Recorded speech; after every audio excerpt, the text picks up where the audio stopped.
Hello दोस्तों, तो कैसे हैं आप लोग। आई होप आप अच्छे होंगे। आज आपके लिए लेकर आए हैं प्राचीन भारत के सबसे धनुधर। अगर आप जानना चाहते हैं कि प्राचीन भारत का सबसे धनुधर कौन था, तो आप ये वीडियो लास्ट तक देखिए। अगर आपको वीडियो पसंद आए तो शेयर एंड सब्सक्राइब करना बिल्कुल मत भूलना। चलो शुरू करते हैं। धनुधर तो बहुत हुए हैं, लेकिन एक ऐसा भी धनुधर था जिसकी विद्या से भगवान कृष्ण भी सतर्क हो गए थे। एक ऐसा भी धनुधर था जिसको लेकर द्रोणाचार्य चिंतित हो गए थे, और एक ऐसा भी धनुधर था जो अपने एक ही बाण से दुश्मन सेना के रथ को कई गज दूर फेंक देता था।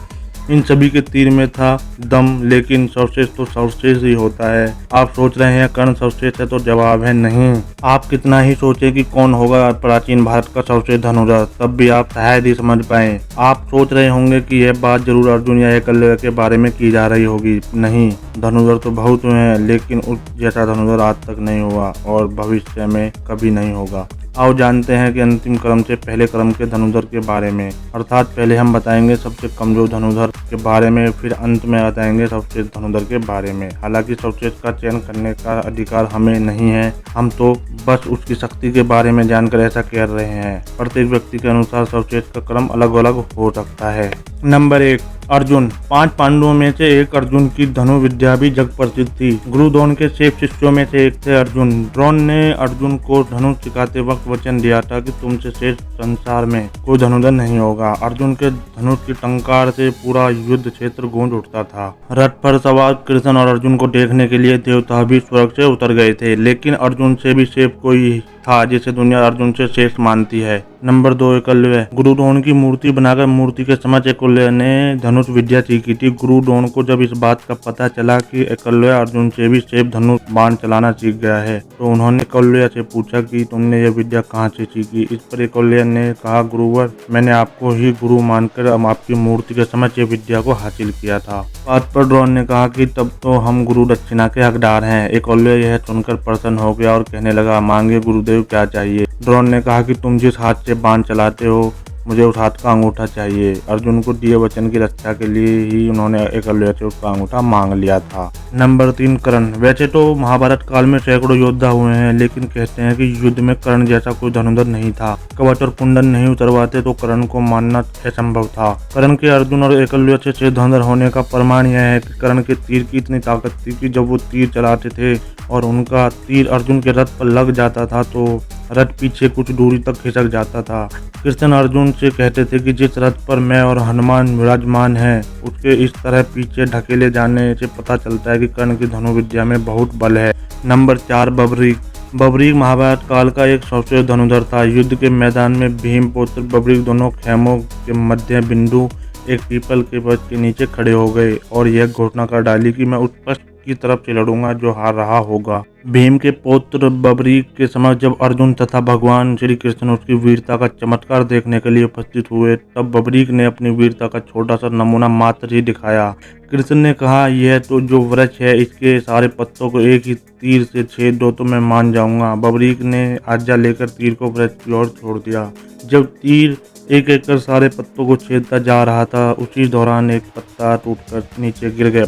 कृष्ण ने उस पत्ते पर यह सोचकर पैर रखकर उसे छुपा लिया कि यह छेद होने से बच जाएगा, लेकिन सभी पत्तों को छेदते हुए वह तीर कृष्ण के पैरों के पास आकर रुक गया। तब बबरीक ने कहा, प्रभु, आपके पैर के नीचे एक पत्ता दबा है, कृपया पैर हटा लीजिए, क्योंकि मैंने तीर को सिर्फ पत्तों को छेदने की आज्ञा दे रखी है, आपके पैर को छेदने की नहीं। उसके इस चमत्कार को देख कृष्ण चिंतित हो उठे।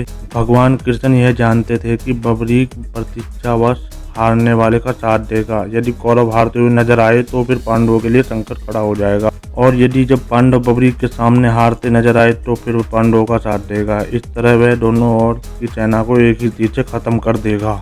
नंबर 5, लक्ष्मण। राम के छोटे भाई लक्ष्मण को कौन नहीं जानता। लक्ष्मण ने अपने तीर से रेखा खींच दी थी। उस रेखा में ही इतनी ताकत थी कि कोई भी उसके पार नहीं जा सकता था। लक्ष्मण की धनुर्विद्या के चर्चे दूर दूर तक थे। शास्त्रों के अनुसार लक्ष्मण को श्रेष्ठ धनुधर माना गया है। लक्ष्मण ने राम रावण युद्ध के दौरान मेघनाद को हराया था, जिसने युद्ध में इंद्र को परास्त कर दिया था, इसलिए मेघनाद को इंद्रजीत भी कहा जाता है।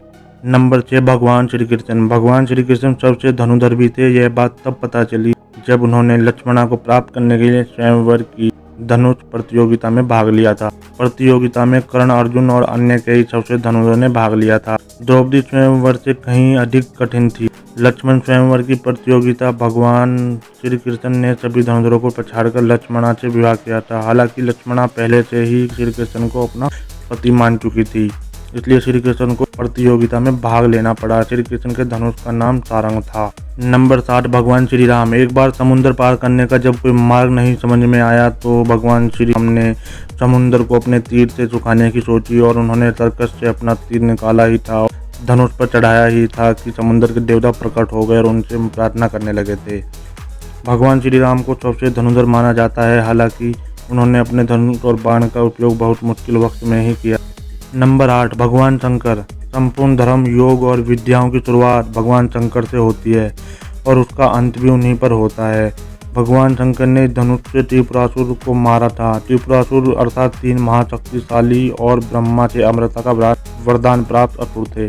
शिव ने जिस धनुष को बनाया था उसकी टंकार से ही बादल फट जाते थे और पर्वत हिलने लगते थे। ऐसा लगता था मानो भूकंप आ गया हो।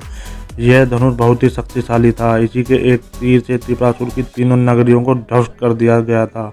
इस धनुष का नाम पिनाक था। देवी और देवताओं के काल की समाप्ति के बाद इस धनुष को देवरात को सौंप दिया गया था। उल्लेखनीय है कि राजा दक्ष के यज्ञ में यज्ञ का भाग शिव को नहीं देने के कारण भगवान शंकर बहुत क्रोधित हो गए थे और उन्होंने सभी देवताओं को अपने पिनाक धनुष से नष्ट करने की ठानी। एक टंकार से धरती का वातावरण भयानक हो गया। बड़ी मुश्किल से उनका क्रोध शांत किया गया, तब उन्होंने यह धनुष देवताओं को दे दिया। तो दोस्तों, आप किसको सबसे शक्तिशाली मानते हैं हमें कमेंट करके जरूर बताएं और चैनल को शेयर एंड सब्सक्राइब करना ना भूलें।